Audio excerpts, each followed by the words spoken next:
Hello, Halcyon City. This is your favorite hero, Sentinel. When I'm not busy saving the day and uncovering plots from the Mediator and exposing family secrets, I like to kick back and listen to Campaign Spotlight. Hey there, Kuatoa and Krakens. In this week's episode, we're chatting with RP about the difference between DMing a home game and getting paid to DM an ongoing campaign. Let's roll initiative.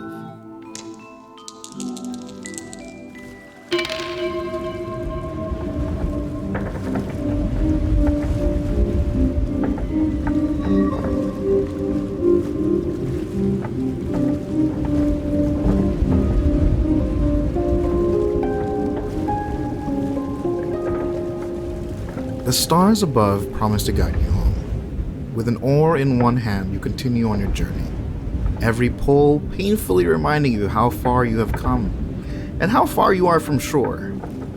The bioluminescence waking every time you do so reminds you of small comfort as a fog of war begins to clear from your mind. But as it does, so does the adrenaline, stopping the pain from what you received in the fight.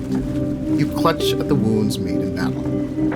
Crumpled in between your hand and the wood of the device saving you is a piece of parchment. The shape of the red wax seal is unintelligible at this point, having been crushed in your grip, a far contrast to when it was delivered to you by a man in strange garb. The paper, covered in drips of blood, becomes hard to read. You're unsure whether the blood is yours or your assailants that ambushed your boat. But you remember the contents of the letter well. Although you've never been to these lands or seen the seal in your life, the letter was addressed to you. Odd, however, that it used your true name. It spoke of great wonders in a faraway land, where the gods were once men and mortals seek to join them. A land whose advancements in alchemy and magic rivaled the strength of the divine, signaled only by the towers that stretched to heaven. A land of treasure untold. Gold and riches beyond measure. A land where promises were made manifest through contracts of which the world bore supernatural witness. One such contract was promised to you, should you follow the instructions of the letter. Nowhere, however, along those lines of great promise did it care to mention assassins made of glass hunting you at every corner in a city of sand. Mage hunters trying to take you to an island of beasts for breaking the restrictions on magic in the city, or the dark beneath only held by the holy servants who wielded wooded lanterns. No, it failed to mention all the dangers of such a land, but even if it did, it would not have stopped you. For what it did mention was too specific. An object of your desire, but not just any. It can only be described as your heart's desire. Despite the impossibility of it existing, it promised it to you. It promised it to you despite it being a legend old. Despite it being, maybe even, a long-lost soul. Despite it being, maybe magic that would destroy the world. But who am I to make guesses at what it was, or what it did tell you? For you are the ones who've journeyed here after all. So, tell me, adventurers, what brought you to the Shattered Seas? And why do you search for the King's Tower?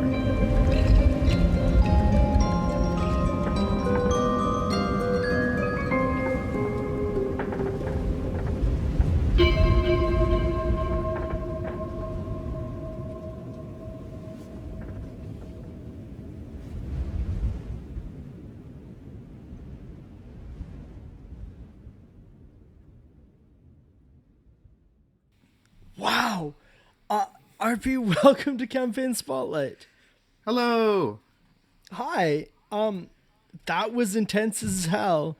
That sounds like, I love this in media res type opening, because I often fall for the whole, oh, you meet at a tavern, but you're really throwing them right into the thick of things, eh?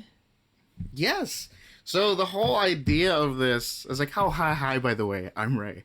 I'm RP rather. But the whole idea of this was I wanted the journey to the tavern to be like, oh, this is the adventure. We're not gonna meet at the tavern. We're gonna see each other there, but we're gonna try and get there together, and hopefully we all survive when we get there. That is extremely fun. Yeah. Sorry to open the interview in media res. Do you mind telling the audience a little bit about yourself and your experience with TTRPGs? Yes. Hi, my name is RP. I have been a dungeon master since apparently 2015, so it's almost 10 years now. But I have been doing this storytelling thing ever since I was a kid. Um, Broken Monopoly box, all we had was the dice and the board, and me and my friends were trying to make something out of it. We were just like making rules up on the fly.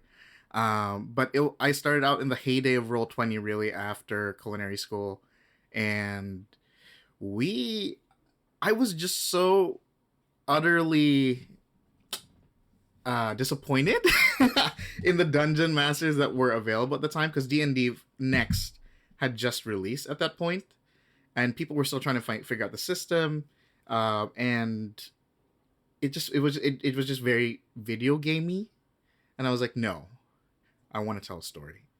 I want to tell a story, and I want to tell it good. So I decided to go Dungeon Master myself, and I've had players ranging from bankers in Sweden to random people in Ireland, like in the middle of in the middle of a hut in the middle of nowhere, to war refugees in Turkey at the time too. One of my players was playing, and we had a boss battle, and there was a tank outside their house, and I was like, dude, you need to leave. You need to go home. You need to go to your grandfather's farm, because this is crazy.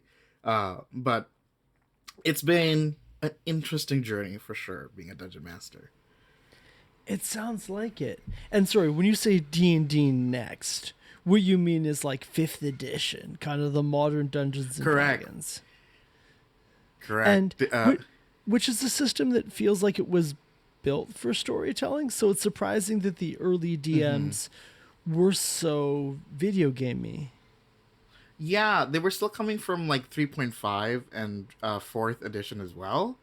And that's where the sort of like, that was like in the middle part. People were just trying out the system, and people only knew it as a like more of the rules sense. As where we know where the game is right now, we're all thinking like, oh, it's a storytelling game. Like, we see it on Critical Role, we see it on different like podcasts, we see it on D&D Dimension 20 and all that. But it's really evolved to become sort of like a very, what's this called, storytelling tool. Because in my opinion, I think it's a combat game. Interesting. Let's get into that later in the interview. Yeah. But first, tell us a little bit more about, you mentioned this huge range of players that you've DM for. Mm-hmm. And some of those are like friends, and some of them are people that hired you as a DM that pay you. Yes. Actually, yeah, I forgot to mention that. In 2020, it was a weird thing that happened in 2020. And it was the Panini, the Great Panini Press. And kitchens were closed.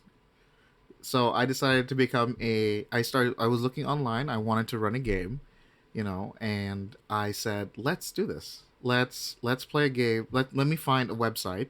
And I found a website. It was called startplaying.games. And I just winged it. I was like, you know what? I have enough experience. I know enough of what I'm doing. Let me go ahead and try this out. Let me go ahead and do this. And first week, I booked 3 games. So I was like, hell yes. And then it continued on from there. And I've had a paid game, I think, at least every month for the past 3 years. Wow. Is it the same ongoing players over a period of time, or how does that work? Yes, it is. It is the same players actually, no, only one of the groups right now is the same players. They've been playing with me for a while, and this is the paid game. But a lot of them are usually short sessions, and It's by sessions I mean like campaigns.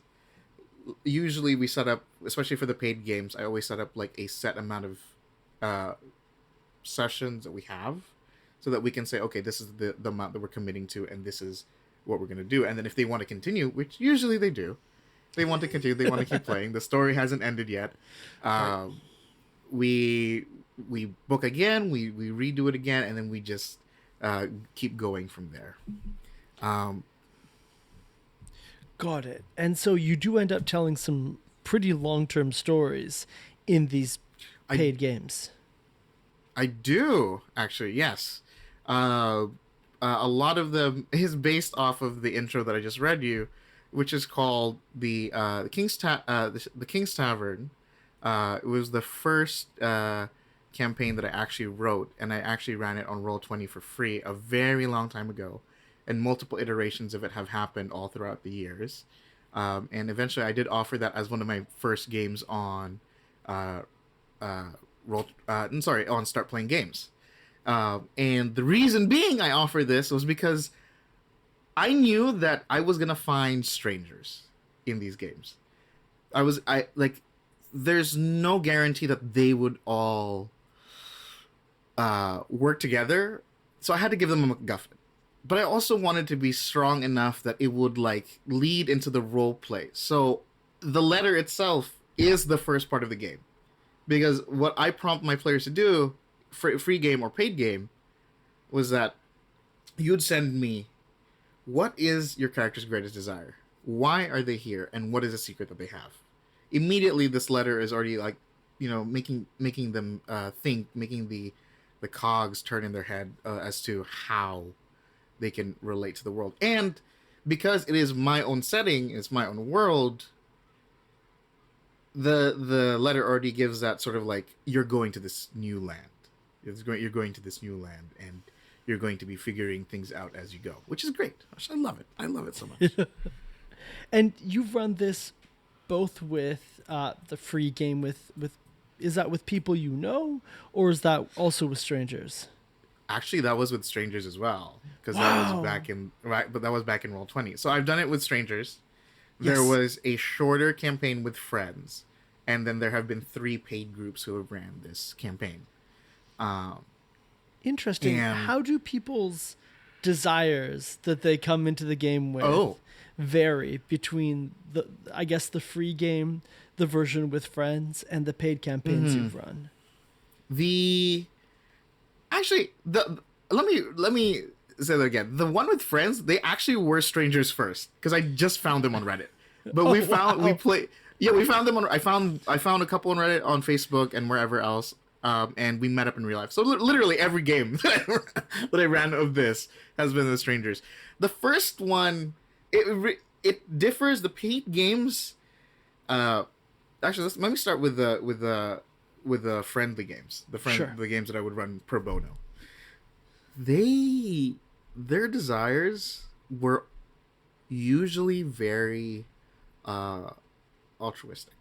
They were like, they were very selfish. Actually, they were like, selfish. This is what I want. This is what I need. It's like they never thought about like what their world was or where they had come from. They were just like, this is something I want. Like, one of them wanted a spell to be able to not necessarily destroy the world, but something very similar to a wish. And I was like, okay, then that's going to be it. It's already codified into the game. This is what you're going to be aiming for. Another one wanted to like liberate their lands, but that's in the paid game, actually, where this person was like, I want it to be where I will set my people free, very Moses-esque. But the desires really just ranged from all the way from altruistic to very super selfish. I think it didn't really matter whether it was a paid game or not. It was usually the players who decided. Interesting. Okay, so I guess I've always been really curious as to what kind of players are attracted to the idea of a paid game, right? And about who it is who's showing up and shelling out for a DM like that. Oh. at the time of the pandemic, I think in the middle of it, it was. It's. I think it's the usual sorts. You know, people who are. It was like the people who were like stuck at home who didn't really have much else to do, who were here for the paid games, but they also had the means to do it.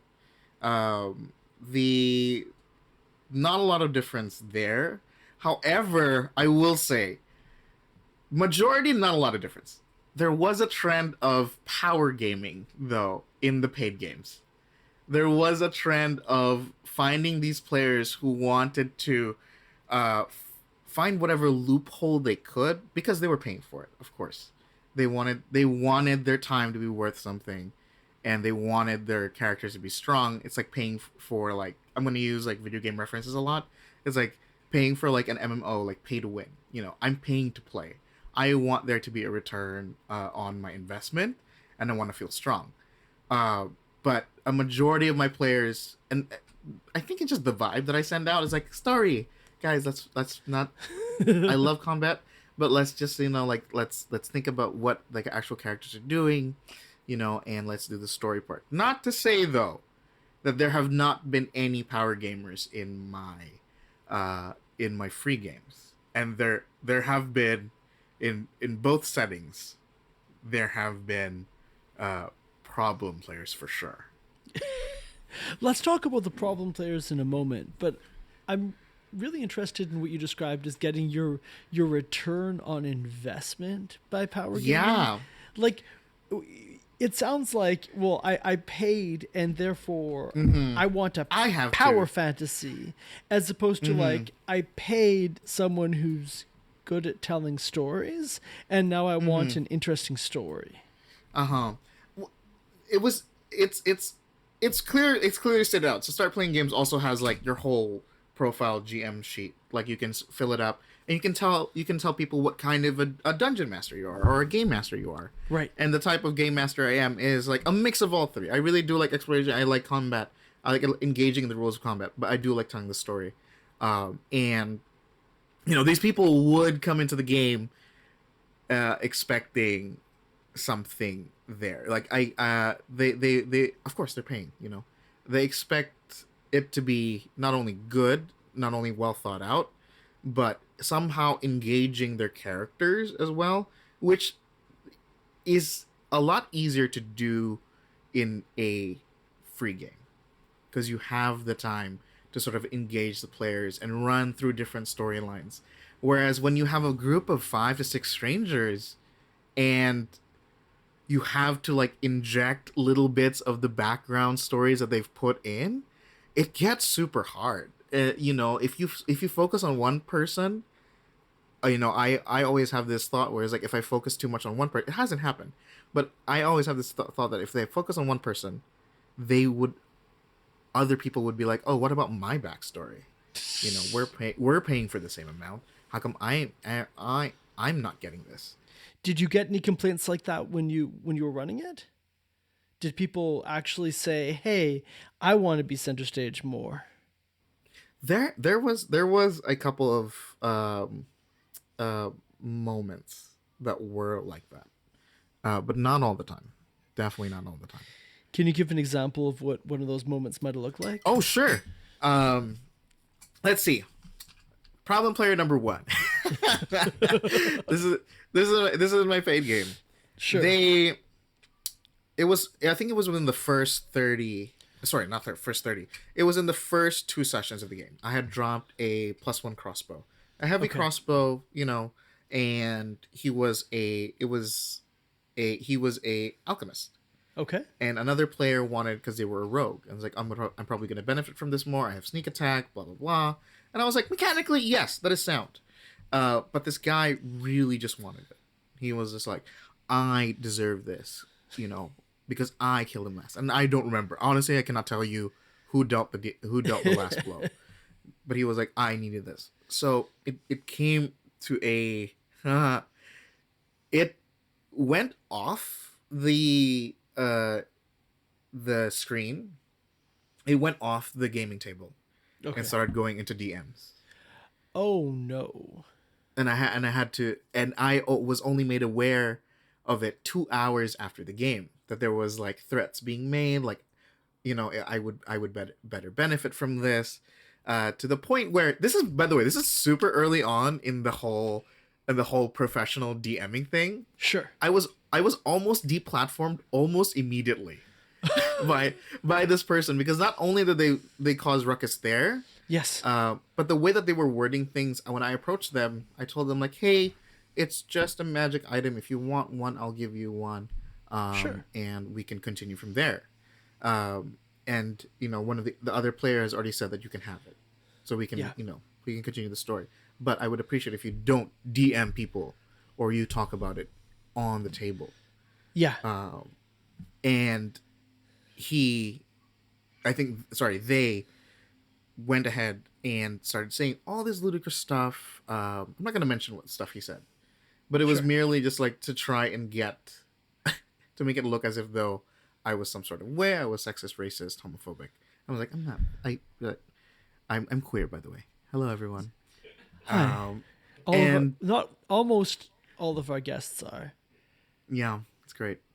It is. And then I went ahead and like contacted the owner of the website. It's like, hey, just so you know, this thing is happening. Yes. I'm removing it from the game, and I think it should be a good move to ban them for a little bit, at least, from joining any other games, because it's causing serious distress. Wow. In me and a lot of other players on the table. Yeah, I think that's all I'll mention. There's a little bit more about that player, but I'll mention it. I probably won't mention it. That sounds incredibly heavy, and like Mm-hmm. I guess this, at the end of the day, this is a big limitation of paid games, right? Mm-hmm. There's less of the like, well, the DM is a player too, we should all be having fun. Exactly. And it's like, no, this is DMing is customer service. Correct. This is that I'm entitled to ride this griffin into the sunset because I rode on top of it, and I am owed this deep natural 20. At some point, like, part of what makes playing a game exciting is that there's like limitations, and in a game like Dungeons and Dragons, there's randomness, right? Mm-hmm. And it seems like that kind of player might benefit from just playing a video game? Someone to tell them, playing a video game, that's way better. I was going to say paying someone to tell them bedtime stories about them being powerful, because like it sounds like that's what they want. Buying a audiobook, do your own adventure audiobook sort of thing. Actually, why doesn't that exist? We need to figure out how to use Gen AI to like be like the story of the great and powerful RP, and then kind of generate it from there with your name and everything. We got to get into that. That would be a very interesting thing. We're going hard into AI. You heard it. We're going hard into AI, guys. love AI. Just like if Wizards of the Coast is doing it, we're gonna do it too. And we're gonna do Wizards of the Coast has never done anything wrong, so we should probably do exactly what they're doing. So that was only one instance of the players, and I will state it too for the podcast. If you are listening, you're a dungeon master. This is why safety tools exist, is so that this doesn't happen. And when I first started, like a long time ago, there were no safety tools. You just came in with a character sheet and you just tried to play whatever. And when you start playing a little bit more, like in the recent years, I'm so glad that safety tools do exist. What does safety tool deployment look like when you run a paid game now? When I run a paid game now, one of my more recent ones, which is a local game in LA, it's always, I find it very awkward at the start, but it is a necessary awkwardness to be like, hey guys, we're about to play a game, but let's talk about some things first. Mm-hmm. These are the safety tools we have. We're going to set up lines and veils, and we're going to set up things that we do not want to talk about at all. Things that are off the table, things that are going to hide behind the line. And usually it goes pretty people in LA, people IRL that I play with, usually don't have any qualms to anything. People online, in those paid games, usually also don't have any qualms to anything. But I've learned over time is that they usually are not that they are unwilling, but they'd rather not say it immediately, and they'd rather just add it on later. So I tell them, like, you just DM me. Just DM me if there's anything. And aside from, like, the normal stuff, like, you know, hiding sexy scenes behind the veil. We're just gonna roll for it and make fun if you roll a natural one in performance. That's about it. That's the way to do it. That is the way to do it. Or, like, one was actually something that I learned through my years of dungeon mastering, was that I did not like being put in a position of being someone who was helpless, even if I was an enemy. I did not want to be someone who was helpless and you were interrogating me. So even I have my own safety tools where I'm like, let's not, if you are trying to intimidate somebody, no torture. Right. We're just going to roll, and I will only give you the result. And it's helped so much. Not having to role play being tortured. Absolutely. Not have to role play somebody tied and being flogged for information about what is a king's favorite color. It's like, you guys this is silly. Yeah, no, I get that. I mean, I pretty much only GM, and I'm gonna get way too personal in this podcast. I've almost drowned a couple times, and so these things happen. But like, players being like, "We're gonna waterboard the NPC," I'm like, I don't want to roleplay that. That makes me feel pretty bad. Yeah. And it's a good thing, too, that I learned this lesson in the game with friends. Yes. Was because they were, one player in particular, not they, but one player in particular was a healer. Okay. But they wanted to keep bringing up the person who they were interrogating and dealing damage to. And at some point in the game, I was just like, no, we are going to stop this. Because that is not what heroes do. And that is also something that I tell paid games as well. Aside from the MacGuffin of like, hey, you are trying to find the tavern. You have to remember you are heroes. You can be anti-heroes, but you cannot be downright villains. You can go ahead and try and save the village, but let me reword that. It's more of you should save the village, but how you save the village is up to you. If you want to steal everything from the village later, that's good. But let's not kill everybody in the village. Right, because game systems kind of have a certain set expectations about like what the hero's journey is going to look like. In older versions of D&D, and we talked about this with Max a little bit last season, in older versions of D&D, like every fighter was trying to become a warlord with a stronghold and an army. Every cleric was trying to become like a local religious leader with a cult. And I feel like 5th edition is a little more fast and loose. Like they don't really bake it in, but there is still an expectation like of what the end game looks like. And it's not just, I'm going to go back to that tavern from session 1 and I'm going to use my 8th level spell slots to explode everyone in there. Everything around it. Because you can. To me. Yeah, right. You can. You're so powerful now. Yeah. And I to a certain extent, yes, I will allow that in paid games. I will allow that in paid games if everyone in the game are your friends.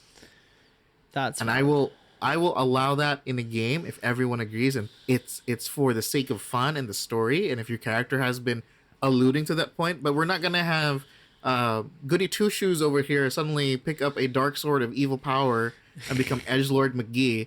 It's like, that's not, we have to make it have some sort of narrative, what is this called? Narrative weight to it. Yeah, and to some extent, if you want to play that, this is probably not the optimal system for it either. 5e is a combat game.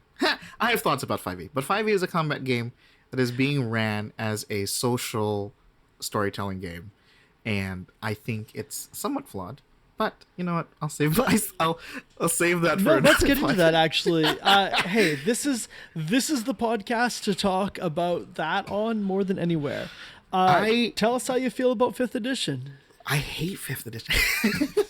No, I think 5th edition is cool. I think 5th edition is a good point in the game. I don't think it's a good. It's nice that the whole entirety of. Sorry, not the entirety, but the majority of the tabletop scene right now is playing this one game.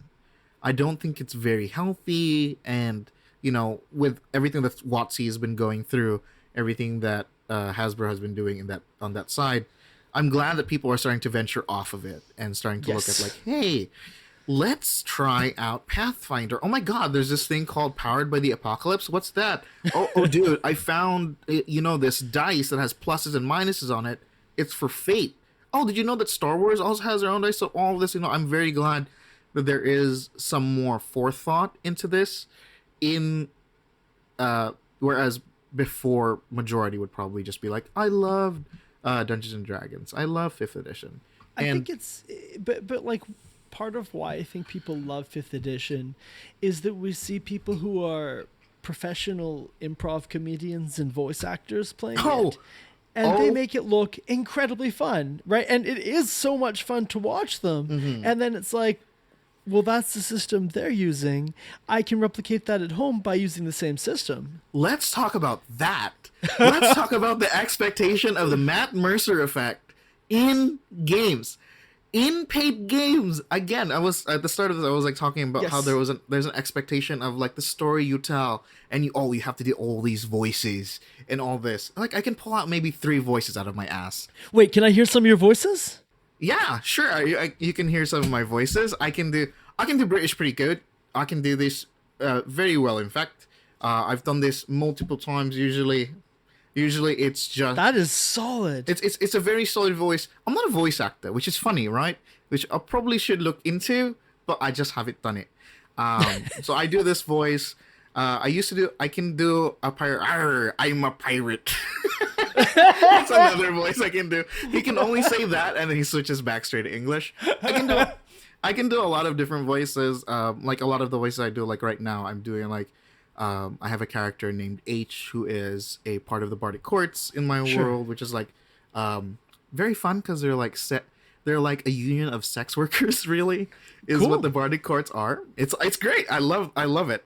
But H sort of talks like this, and he talks with a little bit of Spanish flair. I'm not really sure if it's from like Latin America or from Spain, but the whole like. People expect that from you in paid games. So I would be sitting like I would be typing up the game. I'd be like, this is the scenarios that I want to run today. Right. And then I would think, I have to distinguish this NPC somehow. I can't just describe him because my voice is going to be the tool they really listen to. Yes. So I am on Accent Library. I forgot the name of the actual website, but I am on an Accent Library, like listening in like, what the fuck do I want to do today? Which actually, I just want to put it out there. I believe that anyone can do any of their accents in game for a private game as well, with respect.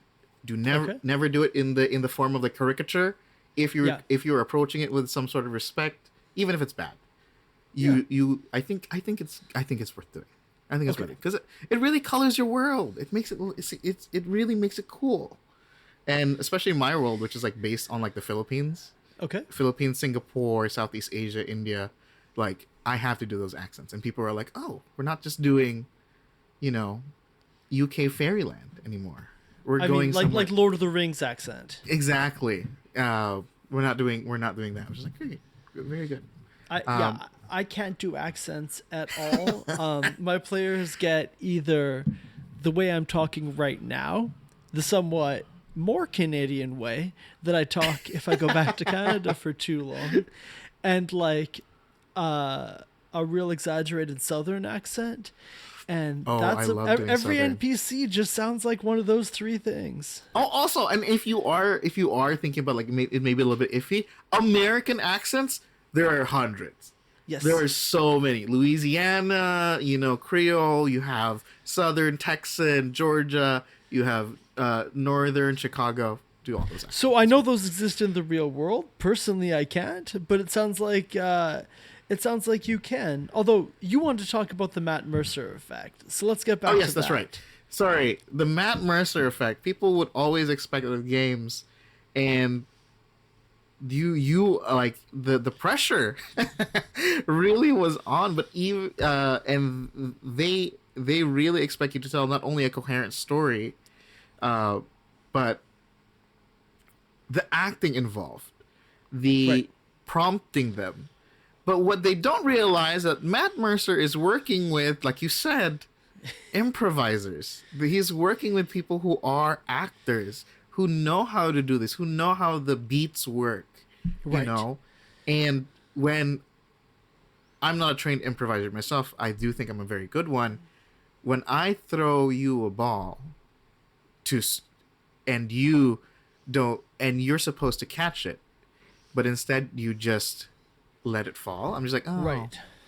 oh no. But then you look at me and it's like, why didn't you pass me the ball? I'm like, oh, thank you so much. Not that and I do call those expectations pretty early on. I tell them like, hey guys, remember this, although this is a paid game, I'm not necessarily a Hollywood actor, I'm not necessarily a voice actor. I'm here to tell the story with you guys and facilitate the games and like the system. And ultimately, it's always going to be easier to do that kind of improvisation with people you know well, right? Oh, yeah. Like I've been playing with my current players for like years now, and I kind of know who's going to want to do an extended bit and like who's kind of maybe having a bad day.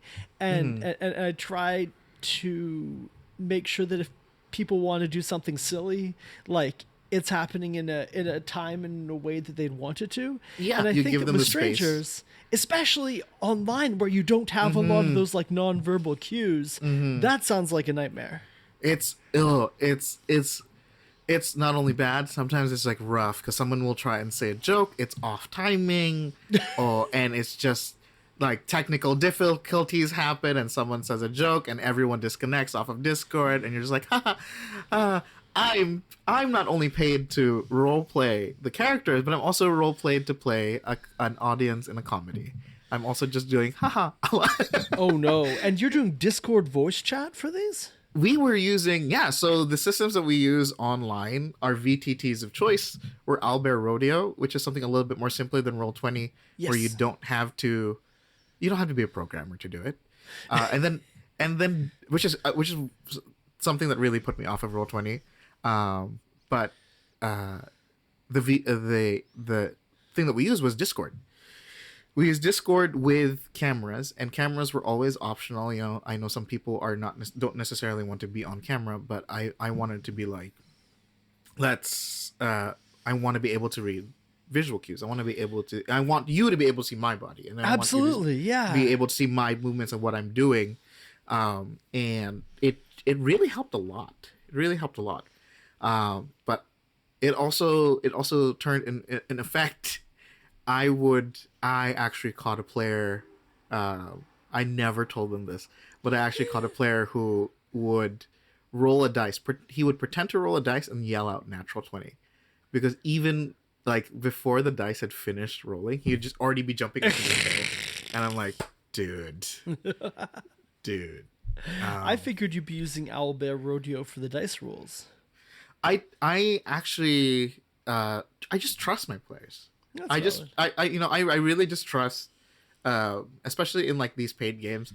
I don't want it to look as if I don't want it to ever seem as if though I'm a teacher, like looking over like, "Ooh, what are you guys doing? Are you guys doing the right thing?" I'm like, "Oh, do you need help with this puzzle?" It's like, "No, I'll let you guys breathe.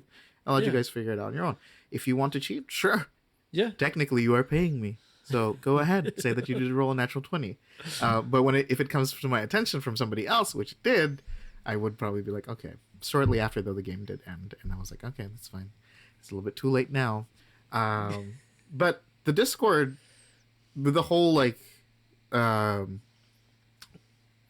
DMing thing, Being a paid game master, I set up my own Discord and actually set up a whole community over there. And like once a month, I would run like a free community game where anyone could jump in, and cool. we'd play PBTA. I'd run a mask game here and there. I'd run a Monster of the Week game here and there. I even ran a tournament between the first 3 campaigns that were running. Oh wow! To see who would win, and the winner would win a boon, and it really helped foster the game itself, because people were asking each other, "Hey, where are you guys in the game?" And they're like, "Oh, we can't tell you yet." And it's like, "Have you gotten to the islands?" Like, "Oh, yeah, we have." I usually I usually let them know, like, "Okay, you guys can talk about this now. How did you guys solve this, or how did you guys solve that?" It was very fun. It was very fun to see a community foster out of it.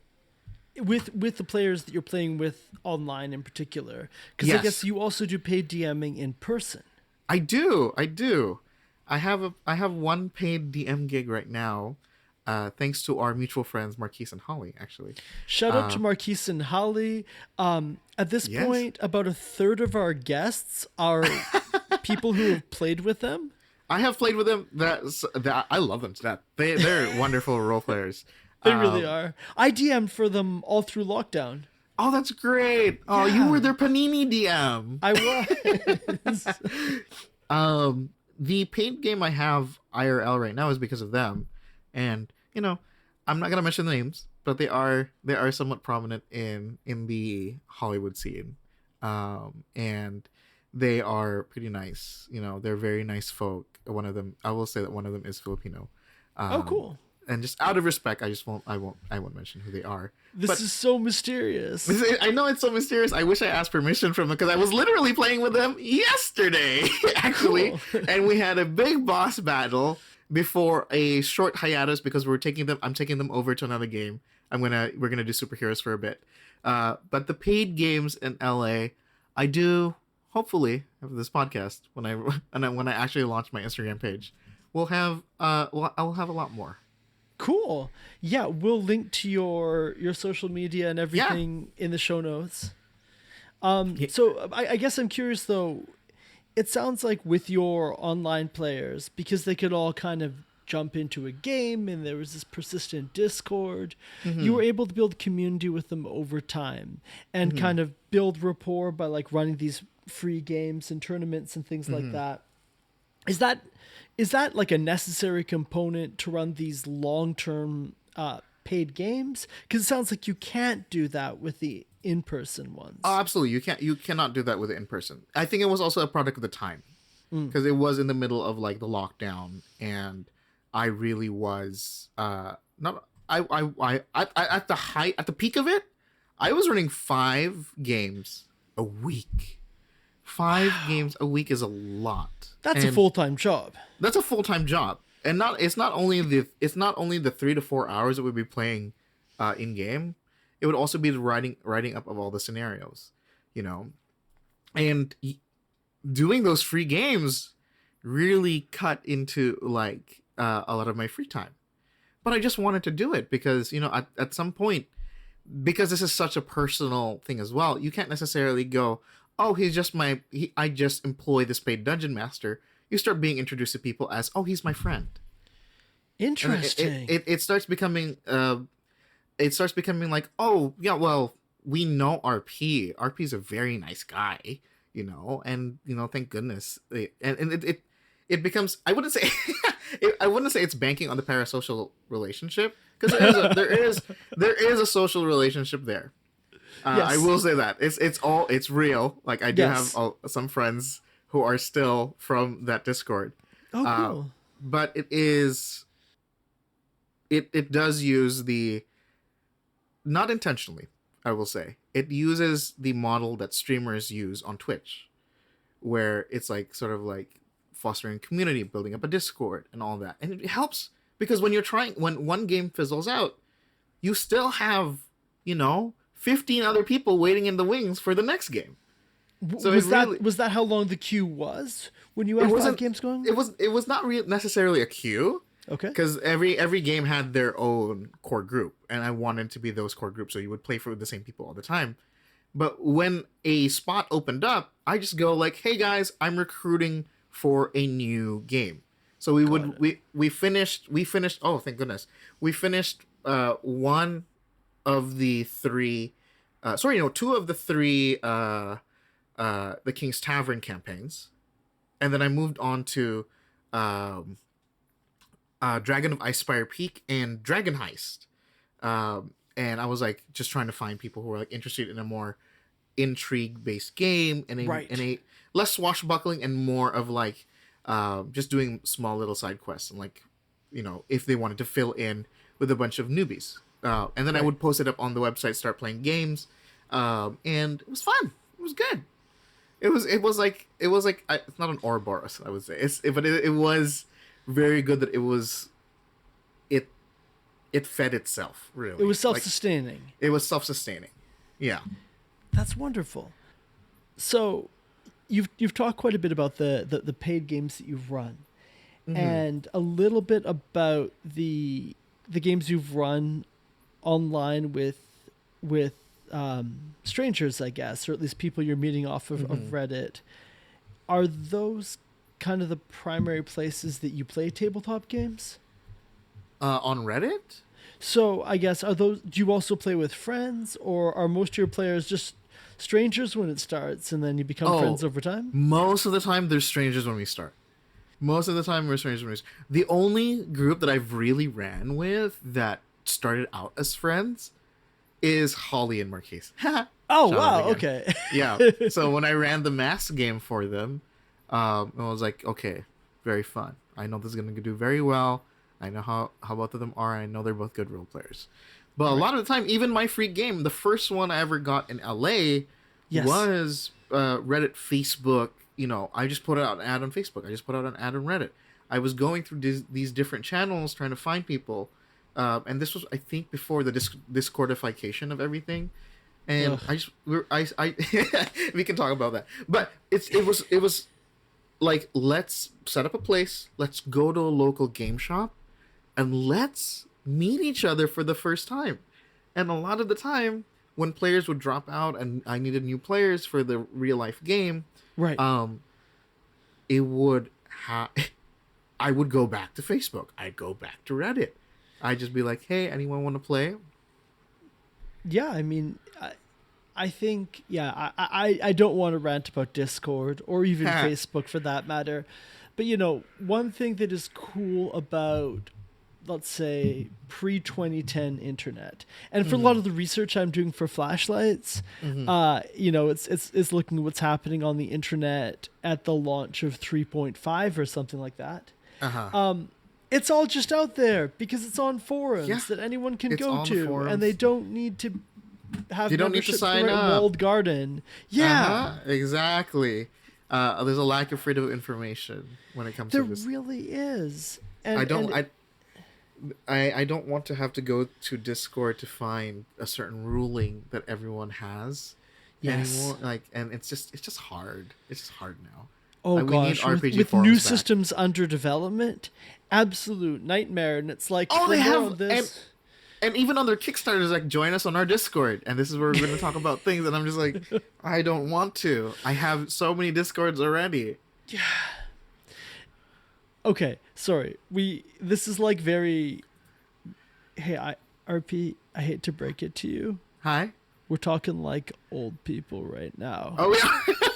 Back in my day, the internet was cool. Well, back in my day, the Roll20 was crazier back then. Again, it was full of people who were like trying to summon 99 zombies in a legitimate fashion using the necromancer tools and blah blah blah. And I'm like, no.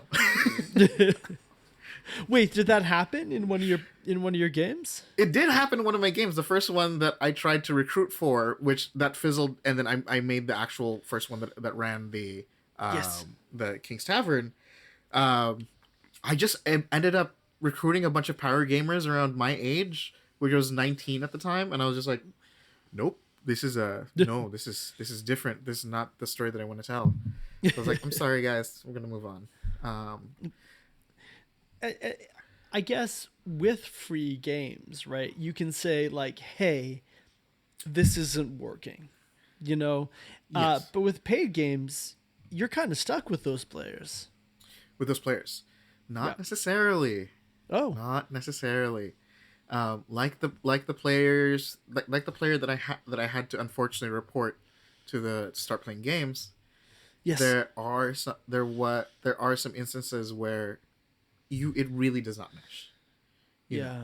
like you really don't have time to. Well, first off, you're charging people for that sort of chemistry test. That even in Hollywood, people do have a chemistry test to see if they will act well on camera. Yeah. What about games? You know, people come in from all different sorts, right? And I, as a dungeon master, have to be the one mediator in between all of that. But sometimes the mediation cannot go that far. That griffin story I was telling you a while ago, of like, I want to ride this griffin to the sunset, that did actually happen. Someone did derail a whole session, a whole paid session, for an hour and a half, which is about half the game, to try and capture this griffin. And I had to be at the end of it, be like, hey, dude, we probably shouldn't do that. Because it's not only you who's paying for this game, but it's everyone else. This is a shared storytelling experience. Right. And they said, okay, we'll try and calm down on it. But it kept continuing in different other games, and eventually I had to be like, I'm sorry. I don't think I'm the right dungeon master for you, and we have to go. And this is not different from any of my home games. Honestly, yeah. It sometimes in home games people don't mesh, and you have to say, I'm sorry. This is not, I don't think I'm the right dungeon master for you. And I really give a lot of credit to the home games for giving me that experience. Yeah. Otherwise I wouldn't be able to like deal with all these paid games. Yeah, I think with home games that's difficult enough, right? Because these are like, you know, you're having a fundamentally social experience. Exactly. And it's a little bit difficult in a social interaction to be like, this isn't, you and I are incompatible. Like to say that overtly is not a socially acceptable thing in our society. But it seems even harder to fire someone who not only are you socially interacting with, but also they're paying you. Yeah. And it's just like, do I take this loss of revenue? Because you sort of like you do the profit and loss. Like if I lose this one player, I either lose this whole group because like if I have 5 players in a group, right? It's either I lose this whole group because one person is not being cooperative, or I lose this one player, I run with the 4, and I'll still have money at the end of the day. You know? And I don't want to sound too money oriented here, but it is, at the end of the day, it was my job. It got me through 2021. Hey, like you were providing a service for money. It's okay to be like, I do want the money half of that to happen. Exactly. Yeah. So yeah. It was hard. I think eventually it did have to. It ran its course, right? Because the lockdowns were going away. Players were starting to like move on, and I still have that one surviving one from that time, which is great. I love them to death. Thank goodness they're still here. Are they still in kind of the same narrative in the same campaign? No, we've moved on. So they did start off with the King's Tavern, and eventually I made the jump. I told them like we should make the jump to Pathfinder 2nd Edition, and when we made the jump to Pathfinder 2nd Edition, they really just wanted to open up. They were like, let's do something else. Let's start trying different games. And it's to the point now where sometimes they really just pay me to hang out. Like they really just are like. I won't reveal the nature of who they are, but they are like from New York, and they not the whole group, but a lot of them are East Coasters. So they love shopping episodes. My goodness, did they love a shopping episode where where they will talk about the price, and we're like, oh, we should look for this weapon and that weapon, and then when we get to the actual combat, when we get to the actual dungeon, it's like, I'm gonna roll with my body. It's like, you have shoes that you bought that make you jump higher. Please, please remember. Look at your inventory. It's like, oh. But again, very grateful. I'm so grateful that they're still in my life, and they're still on Discord, and truly friends. That's wonderful. Yeah, I think that it's a universal experience of running games, that your players will be so excited to get the cool gear, and then next session they'll be like, oh, do I have that? Is that a thing I have? Yeah. I forgot. Yeah. Always happens. In free games, they do forget. In paid games, they actually, some of these people will point out, I was like, hey, we have this item. Right. Because they start looking at items as sort of like things that they have bought with their money. They start looking at the armor as things they have bought with their money. There is some sort of like real life creditation to that. And they're like, dude, we have this. We can use this. And do you think that's because these paid games attract the sort of optimizer power gamer, or do you think that it is the nature of like paying for something makes you think about it just differently? I think the nature of it makes you really like think of it, because I do enjoy power gamers to a degree. Sure. I enjoy power gamers to a degree, and I enjoy it because most of the time they also do want to tell a good story, right? But it usually is how do you say? It usually is just like, I'm paying a certain amount of money and I have to remember all these stuff. I want to use all this stuff. I want to get my money's worth. Yes, it's about getting your money's worth. I think that's a Exactly. really good explanation. And yeah, to your point about power gamers wanting to tell a good story, I think I agree there, because like fundamentally, the stuff that happens in initiative when you're using all your mechanics, that's part of the story right there. Absolutely. Right. I have a very strong strong saying about let the dice tell the story. If I roll a natural 20 and your character is on the verge, and if I roll enough to kill you outright, Yes. then it's part of the story. If you've failed 3 wisdom saving throws in a row, and at this point you are being drawn to the edge of a cliff by a harpy, and you fall off, and it's too high to even roll damage, then I think the dice have told the story, and we should honor the dice. Always honor the dice. Do you get pushback on that in your paid games though? Sometimes I do. I did get a little bit of like, cause like for those professional games, right? Right. They want to see growth in their character, and if their character dies at some point in the middle of the campaign, mind you, it's very hard in 5th edition to kill a character.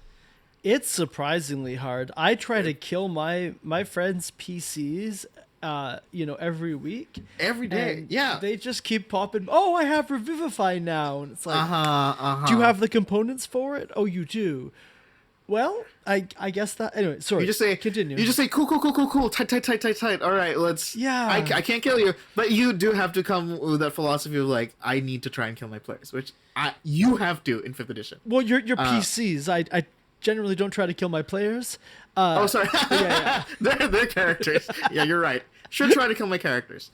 They're characters. But yeah, it sucks to be paying an amount. Yeah. And then all of a sudden, midway through a campaign, character's dead. And then you have to start from scratch. How do you handle that when that happens? I'll be honest, didn't happen in any of my games because my players were smart. But if it did happen, I would offer, of course, like, all right, you will come back at a major disadvantage. You either lost an eye, you've suffered a grievous wound, and this is from like my experience running different games as well. It's like offer them a devil's deal, or it's like you get to come back but I'll have you roll wisdom saving throws for this, or Right. I'll take your eye, and now you will roll perception at perpetual disadvantage, or you are scared of a certain type of monster, and that's how I planned on handling that. And if really they wanted to, I would give them the resources in game to try and find it, but it wouldn't be easy.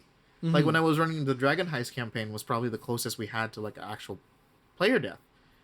Did you curry enough favor with the certain characters, with the certain nobles, to be able to afford a revivify? Did you work on the tavern well enough that you have enough resources to buy a cleric, to rent a cleric out and be like, can you revive my friend? And you have to do it within the day, you know? Right. Yeah. I mean, I think that if you're going to bring them back and it's not something that they can just do by the book, it feels like it does have to be either very worked into the story. Like, oh, I'm a warlock and my patron is a lich and we can work something out. And just brings you back, yeah. Yeah, but you have to be more enthralled to me. You remember evil. I'll have you roll wisdom saving throws every time you see gold, and you're compelled to do this. Which I is know actually, about that. you know about that. I don't know about that one. Like that seems like especially for a paid game, that seems like a pretty harsh limitation to impose on like the underlying person's behavior. Yeah, and that's one of the things I will like mention in paid games. In home games, Right. they're more okay when you take a little bit of their character during the narration parts, and then you describe what they do. Yes. And then not in everyone, but I saw it in many of the players in the professional games, in the paid games, where they were like adamant, oh, I'm sorry, I'm going to take control of my character. Sure. And I'm like, oh, that's great. Please do. And the only reason why I usually take control of these characters is because people don't really like narrating. They just like going, I shoot a bolt. I shoot an Eldritch Blast. And that's it. But I'm like, okay, but how do you shoot the Eldritch Blast? Yeah. And if they still can't come up with anything, then I'll take a little bit of control.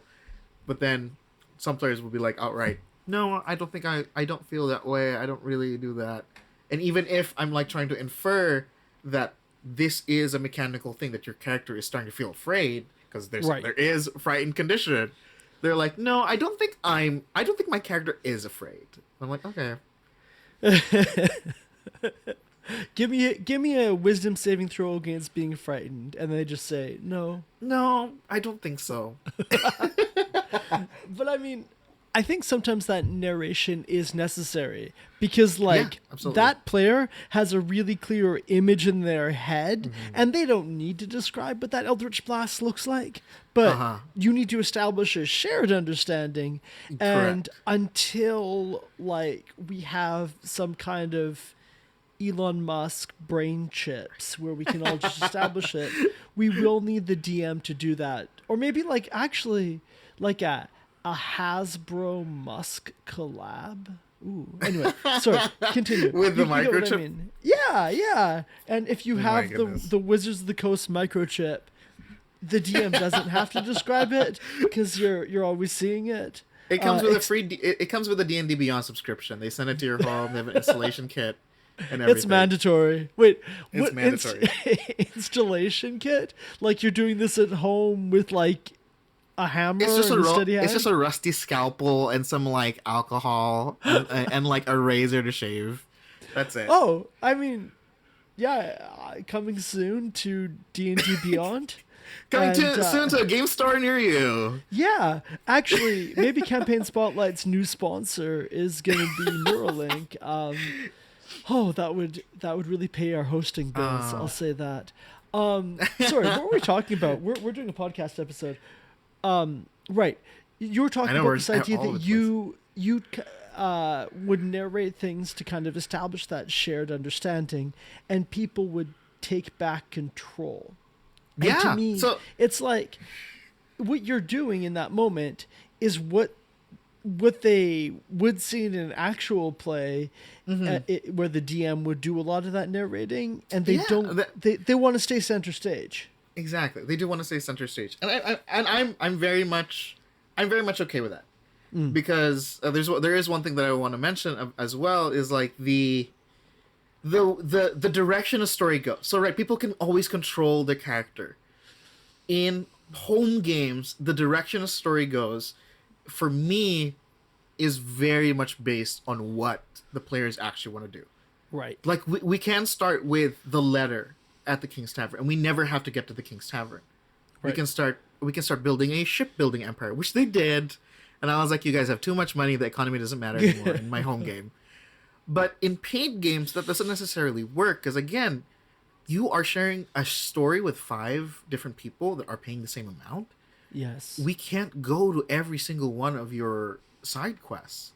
And sure, I'll seed in some side quests that may be beneficial if it connects to the actual overarching finding the King's Tavern, right? Right. But I would have to, like, in video games in particular, the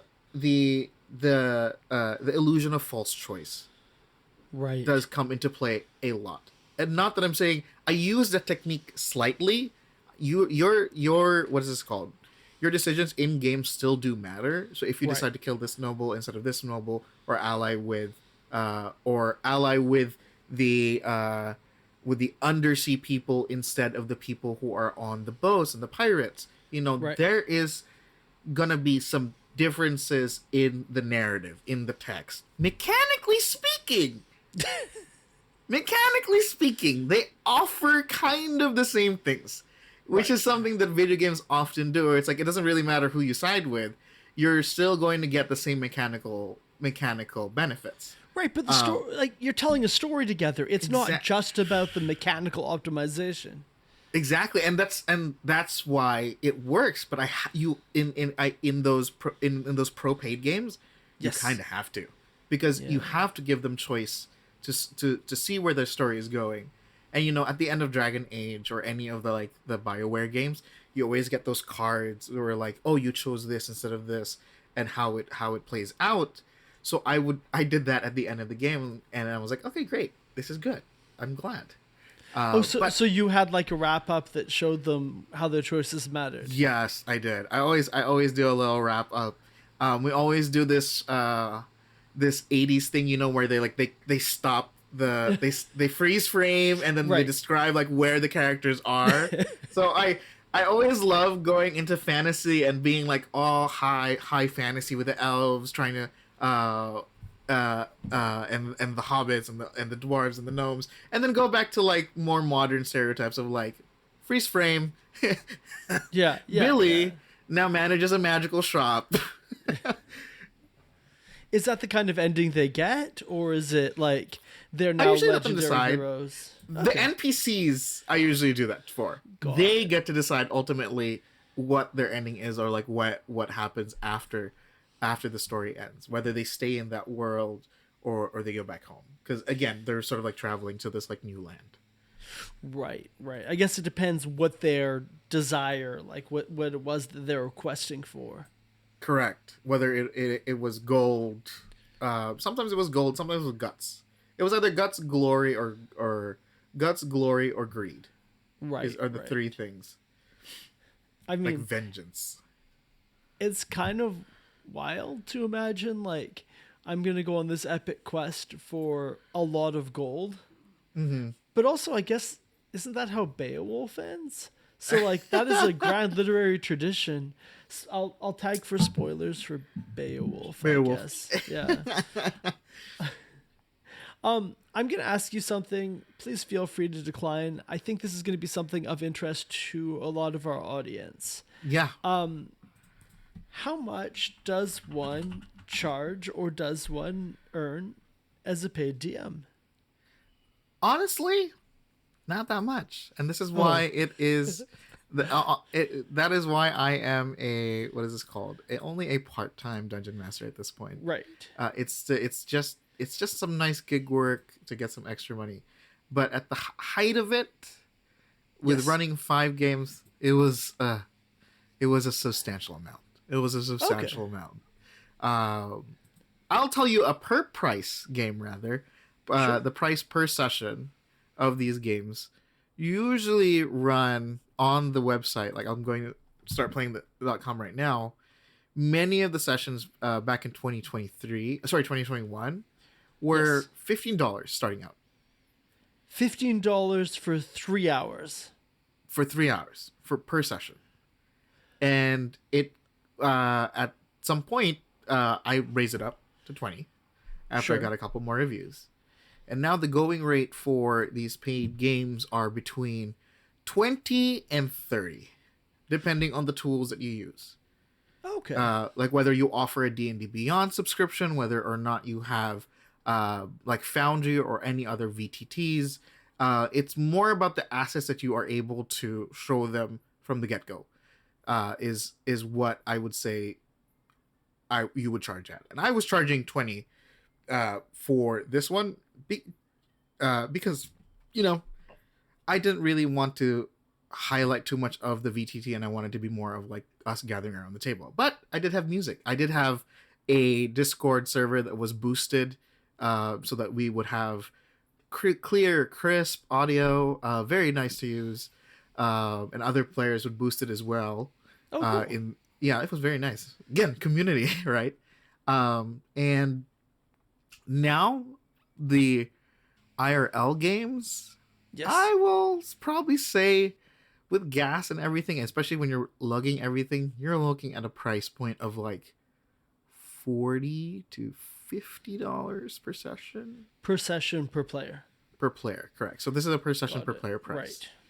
Yeah. I mean, that makes sense. I can't even imagine what it's like to drive across LA for a. Oh for a my gaming goodness. session. It's wonderful just lugging all that stuff.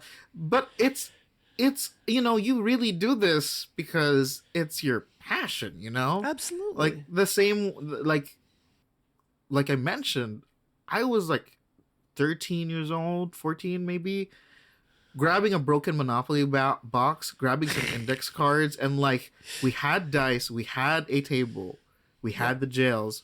We just reskinned everything on the board, and we used the houses for like monsters and stuff, and we would like roll and just figure it out because you want to tell a story that is not. You want to tell a story with people, and you want there to be some set of rules.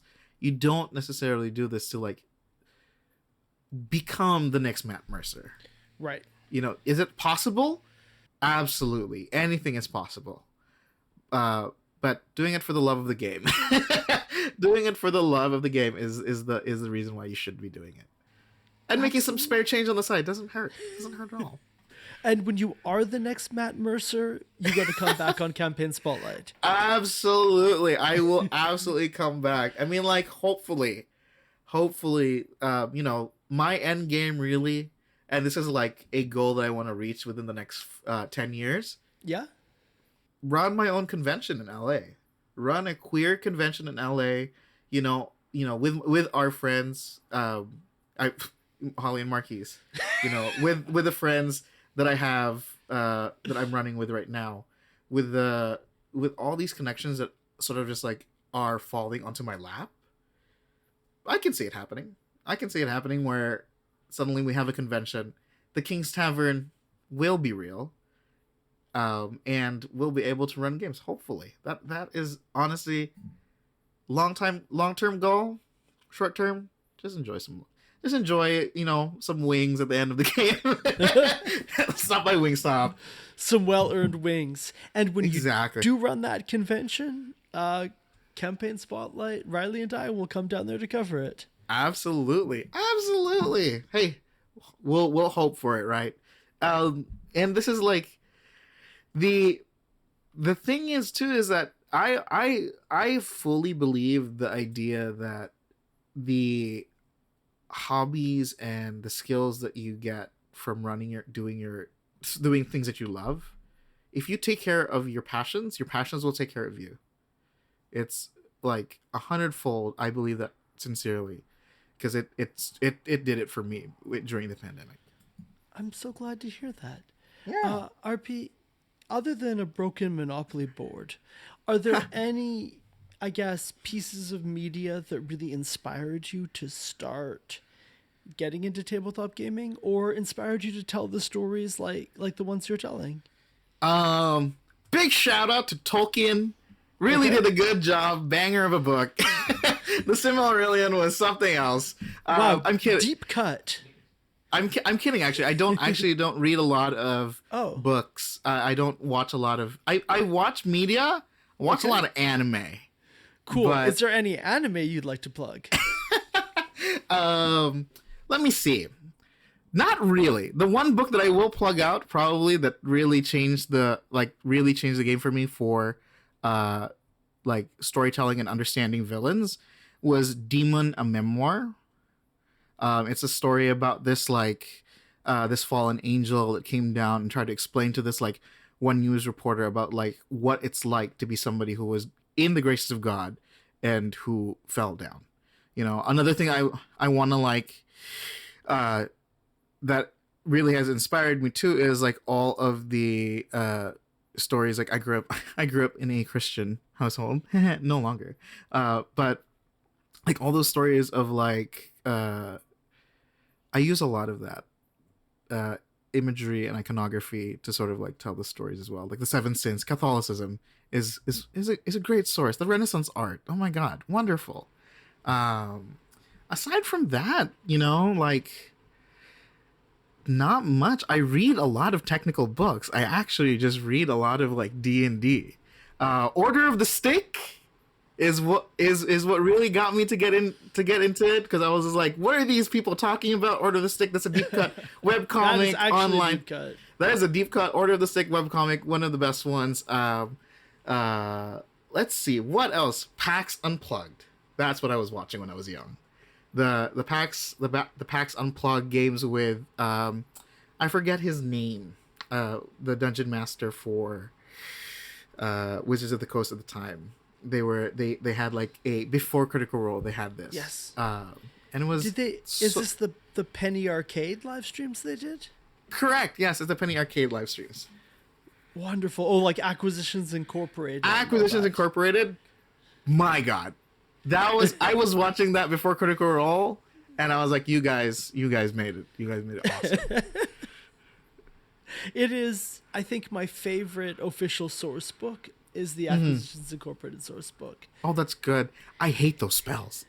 Yeah. Bad for Dungeon Masters. Yeah, Gift of Gab, dangerous. Are there any projects of yours that you'd like to plug? Yes, hopefully by the time that this is out, I will have my Patreon up and ready. But in the meantime, the Patreon will be comprised of me not only helping Dungeon Masters out with their content, but also making maps, setting up stories, and just giving general tips about how to run better games using and talking about different systems, or how to use different systems in your 5e or 2e game. Other than that, though, I do have a Instagram, which is _ARPIJI, which is RPG. That's just my private Instagram, but you can message me on there if you have any questions.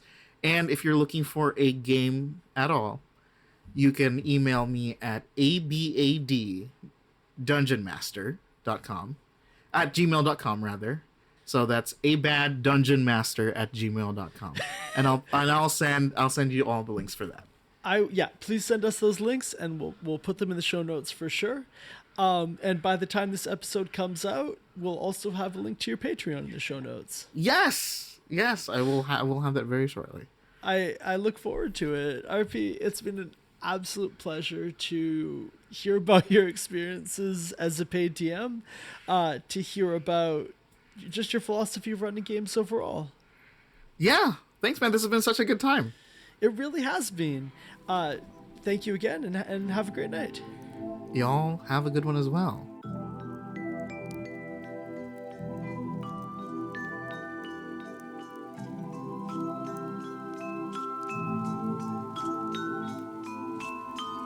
That's all for this week. I'm Production Master Riley. And I'm Dungeon Inspector Jake. If you enjoy the show, consider subscribing and leaving a review, which helps other people find Campaign Spotlight. If you'd like to support our work, consider going to patreon.com/campaignspotlight and becoming a patron. And if you want to get into necromancy but can't track down all the spell components, consider animatronic taxidermy. For more on the show, including links to all our social media, visit foldedfrequencies.com/campaignspotlight.